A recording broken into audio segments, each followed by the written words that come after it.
Hey guys, what's up? Welcome to another video. So today's video will be more focused on introducing you to a device for temperature measurement. I know this is a bit off topic than what we usually speak about, but I wanted to give a bit more focus on what type of sensors are available, uh, which are easily available to us, and how we can use them. So this is the one which I think we can easily start off with, and something which I've been working on recently. So this is the device. It seems like any transistor, but believe me, there is more to this than the looks of a transistor. So this is LM35. Okay. Now, what makes LM35 so special is that it's a precision integrated circuit analog device for temperature measurement. So, uh, as if you look at the data sheet of this part, you have accuracy in the range of zero point 0.5 degrees at 25 degrees Celsius, which is pretty good. But if you're gonna use it over its operating range, which is about minus 55 degrees Celsius to 150 degrees Celsius, you can expect temperature reading variation at around 1 degree to 2 degrees Celsius, which is still acceptable, at least for the purpose of DIY or say for some idea validation point. Okay, until that point, this part is pretty useful for temperature measurement. Another aspect of LM35, what makes it different from the other sensors in the market, is that it is directly calibrated to read Celsius values. So you can directly use the analog output from the LM35 and convert it to Celsius readings, and you don't have to do any other conversion methods in your code while you're trying to get readings from this sensor. I'd also like to give you a quick heads up for those of you who are thinking to buy it, that in the market you'll get many variants of LM35, and there are chances that you'll get most probably a fake one. So be sure that whenever you're gonna ask the shop the original one, and that's when they provided me this one. Bit expensive, but it's worth the cost. At least much better than having quality values down. This is the circuit of the LM35 what you're gonna be using. Before we make the connection, just make sure that you're identifying the pins right. Okay, so when you hold the LM35, you'll see that it has a flat face on one side and a curved face on the other side. So keep the flat face facing towards you.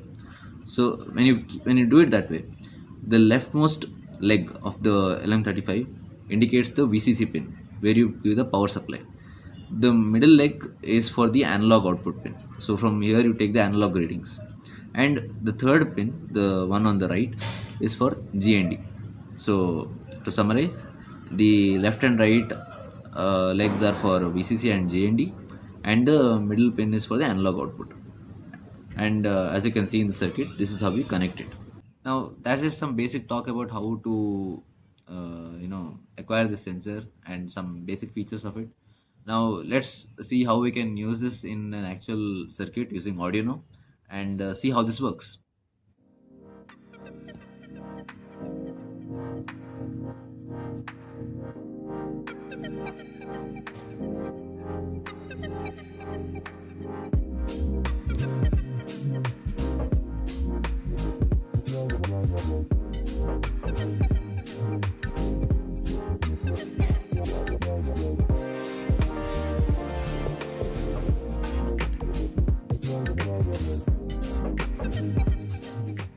Okay, so I have connected my USB port with the Uno, and the actual circuit is also ready. Let's run an Arduino code to read off the analog output from the LM35 and check what's the temperature in the surrounding environment. Okay, guys, so this is the code which I'll be using for reading of the LM35. So as you can see, the LM35 pin is connected to A0, and in the loop section of the code, I have used analog read to read off the LM35 pin. From here, you get the analog values 0 to 1023, which is required to be converted over here in voltage, as a voltage value. So, whatever sensor value you get, we multiply that with the 5 by 1023 unit, 1023 unit, and again we multiplied with the value of 100 because the as per the data sheet of LM35 we get a variation of voltage with respect to temperature as 10 millivolt per degree Celsius. So if you do the math over here, we are getting voltage values, and if you have to convert it with the temperature, we have to multiply 100 factor. And finally I'm serially printing off all these values in the serial monitor. So yeah, I have uploaded all the code, and you can see that we are getting a temperature reading down here. uh, it's almost constant. If I am to introduce a foreign object with a different temperature, say like if I rub my hands and uh, get it closer to the uh, LM35, you can just try it for once. Yeah, you can see that there was a slight variation, right?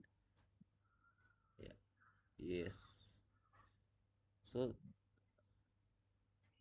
that is because I have kept a hot object. That is by rubbing my hand, I've increased the temperature, and I've kept it closer to the LM35 sensor, and it starts reading off such values. Now, if I take it away, it once again ends off with these temperature readings. So yeah. So yeah, now you guys know what an LM35 is, what are its features, how you can use it along with the Arduino, and how to write on the code for it. Now, one more thing which I would like to let you guys know before signing off is that always make sure that you connect your LM35 right. Okay, because if you connect the voltage and GND pins in reverse, okay, by mistake, due to some mistake, then your LM35 will start heating up at an intense rate, and you might burn yourself, and of course the LM35 itself will get damaged. So don't do that. And yeah, that's it for the video. I hope you guys liked it. If you want me to make a video on any other such devices which you want to learn about, then please let me know down in the comments. I have other videos planned for the future as well, where I would be discussing some projects which I have worked on, and also how to use these basic components such as the LM35. And yeah, we'll be seeing you in the next video. Until then, see ya. Bye bye. This is really signing off.